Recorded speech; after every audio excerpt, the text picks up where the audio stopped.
రైతులందరికీ చేదు అనుభవమే ఎదురైంది. రైతులు తమ పంటలను కాపాడుకునేందుకు పట్టాలు కూడా ప్రభుత్వం అందించలేకపోతుందని వాపోతున్నారు. నష్టపోయిన రైతులకు ప్రభుత్వం సాయం అందించాలని కోరుతున్నారు. ఇక ఇదే విషయానికి సంబంధించి మరింత సమాచారాన్ని మా ఖమ్మం ప్రతినిధి ఉపేందర్ అందిస్తారు. ఉపేందర్, చెప్పండి, ప్రకృతి మీద ఆధారపడినదే వ్యవసాయం. అలాంటి వ్యవసాయం చేసే రైతన్నకు ఈ అకాల వర్షాలు తీవ్ర నష్టాల్లో ముంచేశాయంటలో ఎటువంటి అతిశయోక్తి లేదు. మరి ఈ రైతులను ఆదుకోవడానికి ప్రభుత్వం ఎటువంటి చర్యలు తీసుకుంటుంది? లక్ష్మీనాథ్, ఖమ్మం జిల్లా వ్యాప్తంగా కూడా అకాల వర్షంతో రైతులు తీవ్రంగా నష్టపోతా ఉన్నారు. ప్రధానంగా సమ్మర్లో ఎవరు ఊహించిన విధంగా ఏప్రిల్ తీవ్రంగా ఒకవైపున ఎండలు మండుతున్న నేపథ్యంలో మరోవైపున పూర్తి స్థాయిలో కూడా ఈ వర్షానికి సంబంధించినటువంటి రబీ సీజన్ పండించిన పంటలు తీవ్రంగా దెబ్బతింటున్నాయి అని చెప్పేసి అని కూడా జిల్లా వ్యాప్తంగా రైతులు కన్నీరు మున్నీరుగా విలిపిస్తా ఉన్నారు. ప్రధానంగా ఖమ్మం జిల్లా వ్యాప్తంగా జరుగుతున్నటువంటి ప్రధానమైనటువంటి ఈ సత్తుపల్లి మదిరా బెల్ట్ లో ప్రధానంగా ఈ వర్షం అంటే ఆంధ్ర సరిహద్దుల్లో ఉన్నటువంటి మండలాలు తీవ్రమైన ఎఫెక్ట్ జరిగిందనేటువంటిది కూడా జిల్లా వ్యాప్తంగా చర్చ నడుస్తా ఉంది. అదే నేపథ్యంలో వ్యవసాయ అధికారులు కూడా పూర్తి స్థాయిలో ఒక డైరెక్షన్స్ ఇవ్వకపోవడం ఫలితంగా మరింత నష్టపోయారని చెప్పేసి అని కూడా చర్చ నడుస్తా ఉంది. ప్రధానంగా ఖమ్మం జిల్లాలో ఇప్పుడు డిపెండ్ అయినటువంటి ఎవరైతే కౌలు రైతులు ప్రధానంగా ఈ పంట అకాల వర్షంతో తీవ్రంగా నష్టపోయారనేటువంటిది కూడా చర్చ నడుస్తా ఉంది. ఏదేమైనప్పటికీ అకాల వర్షంతో ఎండలు విపరీతంగా మండిపోతున్న తరుణంలో మరోవైపునటువంటి తీవ్రమైనటువంటి వడగాళ్ళు మరోవైపున వీరుతున్నటువంటి నేపథ్యంలో మరోవైపున పట్టపగలు కూడా ఎవరు కూడా బయటికి రానటువంటి తీవ్రమైనటువంటి ఎండల నేపథ్యంలో వర్షాలు కూడా అర్ధరాత్రి వర్షాలు, పట్టపగలు ఎండలు, ఈ రెండు రకాలైనటువంటి వాతావరణంలో మార్పుల తోటి రైతులు తీవ్రంగా నష్టపోతూ ఉన్నారని చెప్పేసి అనేటువంటిది కూడా ప్రధానంగా చేసి నడుస్తా ఉంది. రైతులు ప్రధానంగా ఇటీవల కాలంలో తెలంగాణ రాష్ట్రంలో కాంగ్రెస్ అధికారంలోకి వచ్చిన తర్వాత సన్న ఒడ్లకి 500 బోనస్ ఇస్తామని చెప్పినటువంటి నేపథ్యంలో రైతులు ఎవరు కూడా ధాన్యాన్ని ప్రైవేటు వ్యక్తులకు అమ్మడానికి ఇష్టపడకపోవడంతో కేవలం ప్రభుత్వ కొనుగోలు కేంద్రాల మీదనే ఆధారపడ్డా ఉన్నారు. ప్రధానంగా నూర్పిడి చేసిన అనంతరం కూడా కళ్ళాల్లో ఆరబోసిన పంటలకు సంబంధించి అన్ని చోట్ల కూడా తీవ్రమైనటువంటి ప్రధాన నష్టం జరుగుతా ఉంది. కళ్ళాల్లో ప్రధానంగా ఆరబోసిన రైతు సెక్యూరిటీ లేకపోవడంతో అప్పటికప్పటికి తీవ్రంగా వర్షాలు, ఉరుములు, మెరుపులు, వడగాలులు మరోవైపునటువంటి సాయంత్రంకి వచ్చేసి తీవ్రమైనటువంటి ఈదురుగాలు రావడంతో రైతులు ఎటువంటి నిర్ణయం తీసుకోవాలో దిక్కుచోతం స్థితిలో ఉన్న నేపథ్యంలో తీవ్రంగా నష్టపోయారని చెప్పేసి అని కూడా కన్నీరు మున్నీరుగా విలిపిస్తా ఉంది. అటు నేలకొండపల్లి మండలం నుంచి మొదలుపెట్టి ప్రధానంగా అటు మదిర బోనకల్లు మండలానికి సంబంధించినటువంటి ప్రాంతంలో మొక్కజొన్న రైతులు తీవ్రంగా నష్టపోయినటువంటి చర్చ నడుస్తుంది. మరోవైపున కల్లూరుకు సంబంధించి కూడా అక్కడ ఉన్నటువంటి మొక్కజొన్నతో పాటు ప్రధానంగా ఉన్నటువంటి వరి ధాన్యం పూర్తిగా నష్టపోయినట్టు, మరి కొంత కోతకు వచ్చినటువంటి పంటలు కూడా నష్టపోయాయి అనేటువంటిది కూడా ప్రధానంగా చర్చ నడుస్తా ఉంది. ఈ చర్చ నడుస్తున్నటువంటి నేపథ్యంలో ఖమ్మం జిల్లాలో ఉన్నటువంటి రైతులకు సంబంధించినటువంటి వాళ్ళు ఎవరైతే ఉన్నారో వీళ్ళందరూ కూడా ప్రభుత్వం యొక్క అవసరాలు, ప్రభుత్వం యొక్క ఆలోచనల్ని ప్రభుత్వం యొక్క ఆదుకుంటుందని చెప్పేసి విశ్వాసం వ్యక్తం చేస్తా ఉన్నా. ప్రధానంగా ఖమ్మం జిల్లాలో ఉన్నటువంటి ఎవరైతే రైతులకు సంబంధించినటువంటి ఖమ్మం జిల్లాలో ముగ్గురు ప్రధానమైనటువంటి మంత్రులు ఉన్నారు. అటు పొంగులేటి శ్రీనివాసరెడ్డి కావచ్చు, మరోవైపునటువంటి తుమ్మల నాగేశ్వరరావు వ్యవసాయ శాఖ మంత్రి ఉన్నారు. వీళ్ళందరూ కూడా ప్రభుత్వం ఆదుకుంటుంది అని చెప్పేసి విశ్వాసంతో వ్యక్తం చేస్తున్న నేపథ్యం కనబడతా ఉంది. ఏదేమైనా సరే ఈ అకాల వర్షంతో తీవ్ర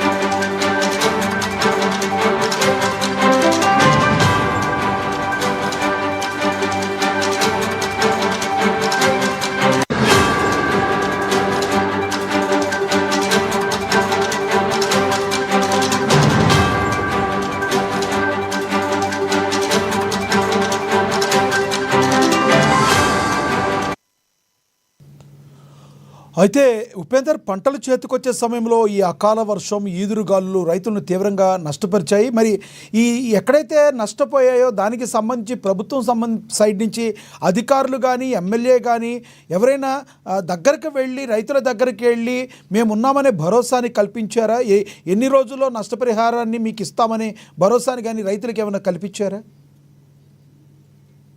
కాలంలో నేలకొండపల్లి మండల కేంద్రాలలో అటు కూసుమంచి కేంద్రాలలో కూడా రాష్ట్ర మంత్రి పొంగులేటి శ్రీనివాస్ రెడ్డి పర్యటించిన సందర్భంగా ఆయా ప్రాంతంలో ఉన్నటువంటి ఎక్కడైతే ధాన్యం తడిసిన ధాన్యం కొనాలని చెప్పేసి ఆదేశాలు ఇచ్చినట్టుగా మనకి స్పష్టంగా ఇటీవల కాలంలో మనం పత్రికల్లో ప్రకటనగా చూసాం. అదే నేపథ్యంలో కొంత అధికారులు కూడా ఎక్కడ కూడా రైతులు నష్టపోకుండా ఉండే విధంగా ప్రభుత్వం తగిన పత్తులు కూడా తడిసిన ధాన్యాన్ని కూడా కొనుగోలు చేస్తుందని చెప్పేసి ప్రకటించినప్పటికీ కొన్ని చోట్ల ఇంకా కాంటాలు పెట్టే దగ్గర కానీ ఇతర కొనుగోలు దగ్గర కానీ కొంత జాప్యం ఉండడం ఫలితంగా రైతులు తీవ్రంగా నష్టపోతూ ఉన్నారని చెప్పేసి కూడా ప్రధానంగా చర్చ నడుస్తోంది. నిన్న సాయంత్రం కూడా కల్లూరు వ్యాప్తంగా తీవ్రంగా విపరీతమైనటువంటి ఈదురుగాలులతో పాటుగా మరోవైపున వర్షం కూడా అర్ధరాత్రి వర్షం కురవడంతో అక్కడ ఉన్నటువంటి ప్రాంతంలో ఉన్నటువంటి రైతులు అటు మామిడి రైతులు కావచ్చు, మరోవైపునటువంటి ప్రధానమైనటువంటి వరి ధాన్యం పండించినటువంటి వాళ్ళు మొక్కజొన్న రైతులు అందరూ కూడా తీవ్రంగా నష్టపోయారని చెప్పేసి కూడా నిన్న ఎమ్మెల్సీ సంబంధించిన కల్వకుంట్ల కవిత పర్యటన సందర్భంగా రైతులు ఆవేదన వ్యక్తం చేసిన నేపథ్యంలో కనబడతా ఉంది. అంటే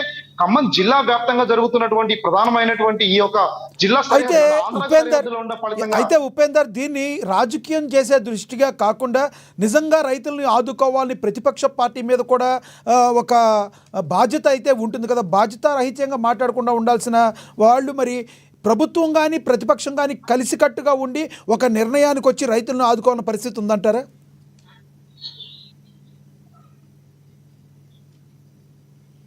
ఉపేందర్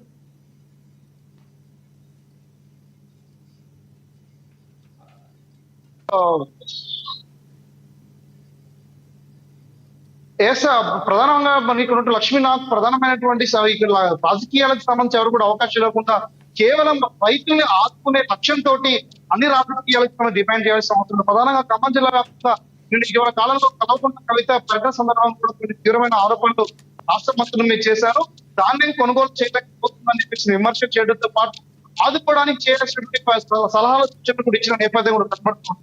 అంటే ఖమ్మం జిల్లాలో ప్రభుత్వాన్ని ప్రశ్నించేటువంటి ఉద్యమాలను చేసేటువంటి కమిషన్లు కూడా ఆ రకమైన నిర్ణయం తీసుకోవడానికి ఉద్యమాలకు రావట్లేదు కాబట్టి ప్రభుత్వమే బాధ్యతగా పనిచేయాలని చెప్పేసి కూడా ఎమ్మెల్సీ కవిత ఒక వైపున డిమాండ్ చేస్తున్న నేపథ్యంలో ఖచ్చితంగా ప్రభుత్వం కూడా ఆ రకమైన స్పందన అంటే రాష్ట్ర మంత్రులు ఉన్నటువంటి ముగ్గురు మంత్రులు కావచ్చు, రాష్ట్రంలో ఉన్నటువంటి సీఎం రేవంత్ రెడ్డి కూడా ఇప్పుడు రైతులను ఆదుకుంటామని చెప్తూనే ఉన్నప్పటికీ కానీ కొనుగోలు కేంద్రాల్లో ఉన్నటువంటి ఆలస్యం ఫలితంగా మరింత నష్టపోతా ఉందనేటువంటి కూడా రైతులకి ఆ రకం నష్టం జరుగుతుంది అనేటువంటి చర్చ నడుస్తా ఉంది. ఈ పద్ధతిలో కనుక ప్రభుత్వం కనుక ఇంకా ఇప్పటికైనా సరే ఆ తడిసిన ధాన్యాన్ని కొనుగోలు చేయడంతో పాటు అదనంగా మిగిలినటువంటి ధాన్యాన్ని కూడా కొనుగోలు చేసి అటు మామిడి రైతులకి, మొక్కజొన్న రైతులకి, వరి రైతులను ఆదుకోవాలని చెప్పేసి అని కూడా డిమాండ్. కొన్ని చోట్ల మిర్చికి సంబంధించి కూడా కళ్ళలో ఉన్నటువంటి మిర్చి కూడా తెలిసినట్టుగా చర్చ నడుస్తుంది. తాత్పల్లి ఫ్రీ పంపిణీ కూడా వివరానికి డిమాండ్స్ మరోవైపున వస్తా ఉన్నాయి. గిడ్డంగులకు సంబంధించి కూడా పూర్తి స్థాయిలో వాడకంలో డిమాండ్స్ వస్తా ఉన్నాయి. ఏదేమైనా సరే ఇట్లాంటి అకాల వర్షంతో తీవ్రంగా మాత్రం రైతులు తీవ్రంగా నష్టపోతా ఉన్నారు అనే అంశం మాత్రం జిల్లా వ్యాప్తంగా చర్చ నడుస్తా ఉంది. ప్రభుత్వం రైతులు ఆదుకోకపోతే ఉద్యమాలు చేస్తామని చెప్పేసి కూడా మరో ప్రజా సంఘాలు మరోవైపు ఉన్నటువంటి రాజకీయ పక్షాలు డిమాండ్ చేస్తా ఉన్నాయి. లక్ష్మీనాథ్ అయితే భారీ గాలులకు మొక్కజొన్న నేలవాలుగా మామిడికాయలు కూడా రాలిపోయినట్టుగా తెలుస్తుంది. ఇది అసలే మామిడికాయల సీజను. దీనివల్ల మామిడి రైతుల పరిస్థితి ప్రజెంట్ ఎలా ఉందంటారు? లక్ష్మీనాథ్ ఖమ్మం జిల్లాలో ప్రధానమైనటువంటి వరి పంటతో పాటు మరోవైపున మొక్కజొన్నతో పాటు మామిడి పంట కూడా ప్రధానంగా సాగులో ఉన్నటువంటి రైతుకి ఉపాధికి ఉపయోగపడేటువంటి పంట. అయితే ప్రస్తుతం ఖమ్మం జిల్లాలో ఒక కేంద్రంగా కొనుగోలు చేయడం కోసం ఏదైతే ఈ రైతుల వద్ద నుంచి నేరుగా కొనుగోలు చేయడం కోసం, అమ్మకం జరపడం కోసం ఖమ్మం కేంద్రంగా జిల్లా కలెక్టర్ ప్రభుత్వ ఆదేశాలతో కొనుగోలు కేంద్రం ఏర్పాటు చేశారు. కానీ ఇప్పటికే ఏ రోజు ఏ వర్షం వస్తుంది, ఎటువంటి ఎదురుగాలు ఎట్లాంటి రేంజ్ లో వస్తాయని చెప్పేసి కూడా స్పష్టమైన వివరణ కూడా రైతులకి ప్రభుత్వ అధికార వైపు నుంచి ఇవ్వకపోవడంతోటి ఖమ్మం జిల్లాలో కూడా ఒక చర్చ నడుస్తా ఉంది. ప్రధానంగా అధికారులు కూడా అప్రమత్తంగా ఉండకపోతే రానున్న రోజుల్లో తీవ్రంగా నష్టం జరిగేటువంటి అవకాశం మామిడి అవకాశం కనబడతా ఉంది. అందుకని మామిడి రైతులు కూడా తీవ్రంగా కోరుకోవాలని దెబ్బగా జిల్లా వ్యాప్తంగా రైతులు భావిస్తా ఉన్నారు. ప్రభుత్వం ఆదుకునేందుకు చర్యలు చేపట్టాలని డిమాండ్స్ మరోవైపు చేస్తున్నారు. లక్ష్మీనాథ్ అయితే ఉపేంద్ర, ఏవైతే ఇప్పుడు కొంత రంగు మారినయో లేదంటే రాలిపోయిన కాయలు కావచ్చు, వీటన్నిటినీ కూడా ఇమ్మీడియట్లీగా ప్రభుత్వం కొనుగోలు చేసే ప్రయత్నం చేస్తుంది. అధికారులు ఎలా ఉన్నారు దాని గురించి? లక్ష్మీనాథ్ ప్రధానంగా వరి ధాన్యం తడిస్తే కొనుగోలు చేయాలని చెప్పేసి ఆదేశాలు మాత్రమే ప్రభుత్వం వైపు నుంచి వచ్చినాయి. మరోవైపున మొక్కజొన్న గురించి, మరోవైపున మామిడి రాలిపోయిన మామిడి కావచ్చు, లేదా దెబ్బతిన్నటువంటి మామిడి మొక్కజొన్న వాటి గురించి ఎటువంటి చర్యలు చేపట్టాలనేటువంటి ఒక స్పష్టమైనటువంటి వివరణ ఇవ్వకపోవడం కూడా ప్రధానంగా జిల్లాలో ఒక వ్యవసాయ అధికారుల యొక్క నిర్లక్ష్యం కొట్టొచ్చినట్టు కనిపిస్తా ఉంది. అందుకని ప్రభుత్వ ఆదేశాలని మరో దగ్గర రైతుల యొక్క పంటల్ని పర్టికులర్ గా గుర్తించేందుకు కోసం వ్యవసాయ అధికారులు మరింత అప్రమత్తం కావాల్సిన అవసరం ఉంది. కానీ అప్రమత్తం కనబడతా ఉంది. Lakshminath, thank you Upender.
పంటకు చేతికొచ్చే సమయంలో అకాల వర్షం, ఈదురు గాలులు రైతులను తీవ్రంగా నష్టపరిచాయి.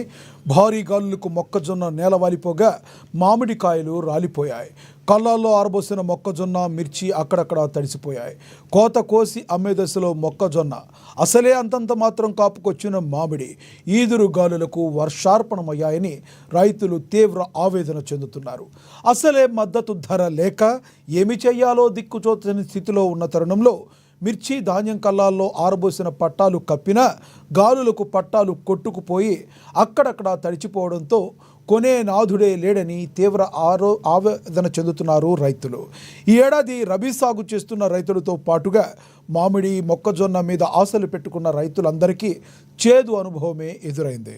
రైతులు తమ పంటలను కాపాడుకునేందుకు పట్టాలు కూడా ప్రభుత్వం అందించలేకపోతుందని వాపోతున్నారు.